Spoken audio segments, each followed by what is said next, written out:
बच्चों, आज हम कक्षा 11वीं विषय हिंदी के अंतर्गत आरोह भाग एक खंड गद्य खंड मियां नसीरुद्दीन पाठ का अध्ययन करेंगे। तो लेखक परिचय है। कृष्णा सोबती का जन्म सन 1925 में गुजरात, पश्चिमी बंगाल वर्तमान में पाकिस्तान में हुआ था। आपकी शिक्षा लाहौर, शिमला और दिल्ली नगर में संपन्न हुई। भारत पाकिस्तान पर जिन लेखकों ने हिंदी में कालजयी रचनाएं लिखी उनमें से आप एक हैं। आप रचित जिंदगीनामा इस प्रयोग में एक विशिष्ट रचना है। आपको साहित्य अकादमी सम्मान, हिंदी अकादमी का सलाका सम्मान, साहित्य अकादमी की 72 सदस्यता सहित अनेक राष्ट्रीय पुरस्कार प्रदान किए गए हैं। आपकी प्रमुख रचनाएं हैं जिंदगीनामा, दिलो दानिश, ये लड़की, समय सरगम। आप रचित उपन्यास है डोर से बिछुड़ी मित्रों, मरजानी, बादलों के घेरे, सूरजमुखी, अंधेरे के, आपके कहानी संग्रह है तथा हम हसमत एवं शब्दों के आलोक में क्रमशः रेखा चित्र, शब्द चित्र और संस्मरण हैं। साहित्यिक विशेषताएं हैं आपकी तो कृष्णा सोबती का हिंदी कथा साहित्य में विशिष्ट पहचान है। कम लिखो किंतु विशिष्ट लिखो के सिद्धांत पर चलकर संयमित लेखन तथा साफ सुथरी रचनात्मक आपकी विशेषता रही है।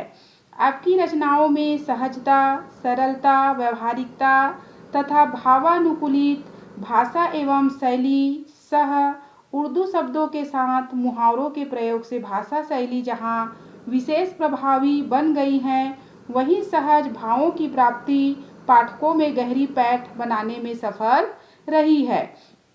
अपनी वर्णनात्मक शैली के साथ चित्रात्मक, संवादात्मक एवं कहीं कहीं काव्यात्मक शैलियों के भावों की आवश्यकता उजागर अति सुंदर प्रयोग किए हैं। मियां नसीरुद्दीन शब्द चित्र हम हसमत नामक संग्रह से लिया गया है। इसमें खानदानी नानबाई मियां नसीरुद्दीन के व्यक्तित्व, रुचियों और स्वभाव का शब्द चित्र खींचा गया है। मियां नसीरुद्दीन अपने मसीहाई अंदाज से रोटी पकाने को कला और उसमें अपने खानदानी महारत को बताते हैं। वे ऐसे इंसान का भी प्रतिनिधित्व करते हैं जो अपने पेशे को कला का दर्जा देते हैं और करके सीखने को असली हुनर मानते हैं। पाठ है मियां नसीरुद्दीन। साहबो, उस दिन अपन मटिया महल की तरह से न गुजर जाते तो राजनीति, साहित्य और कला के हजार मसीहों के धूम धड़क्के में नानबाइयों के मसीहा मियां नसीरुद्दीन को कैसे तो पहचानते और कैसे उठाते लुत्फ उनके मसीही अंदाज का। हुआ यह कि हम एक दोपहरी जामा मस्जिद के आड़े पड़े मटिया महल के गड़ैया मोहल्ले की ओर निकल गए। एक निहायत मामूली अंधेरी सी दुकान पर पटापट आटे का ढेर सनते देख ठिठके।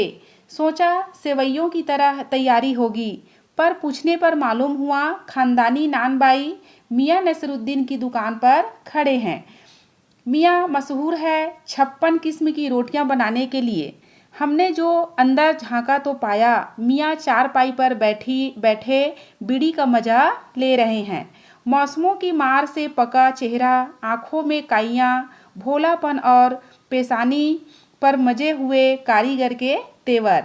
हमें गाहक समझ मियां ने नज़र उठाई, फरमाइए। झिझक से कहा, आपसे कुछ एक सवाल पूछने थे, आपको वक्त हो तो। मियां नसीरुद्दीन ने पंचहजारी अंदाज से सिर हिलाया। निकाल लेंगे वक्त थोड़ा, पर यह तो कहिए आपको पूछना क्या है। फिर घूमकर देखा और जोड़ा, मियां कहीं अखबार नवीस तो नहीं हो? यह तो खोजियों की खुराफात है। हम तो अखबार बनाने वाले और अखबार पढ़ने वाले दोनों को ही ठल्ला समझते हैं। हाँ, कामकाजी आदमी को इससे क्या काम है। खैर, आपने यहाँ तक आने की तकल्लीफ उठाई की ही है तो पूछिए क्या पूछना चाहते हैं। पूछना यह था कि किस्म किस्म की रोटी पकाने का इल्म आपने कहाँ से हासिल किया है। मियाँ नसरुद्दीन ने आंखों के कंचे हम पर फेर दिए, फिर तरेर कर बोले, क्या मतलब? पूछिए साहब, नानबाई इल्म लेने कहीं और जाएगा क्या? नगीनानाज के पास? क्या आईनानाज के पास? क्या मीनासाज के पास? या रफूगर रंगरेज या तेली तंबोली से सीखने जाएगा?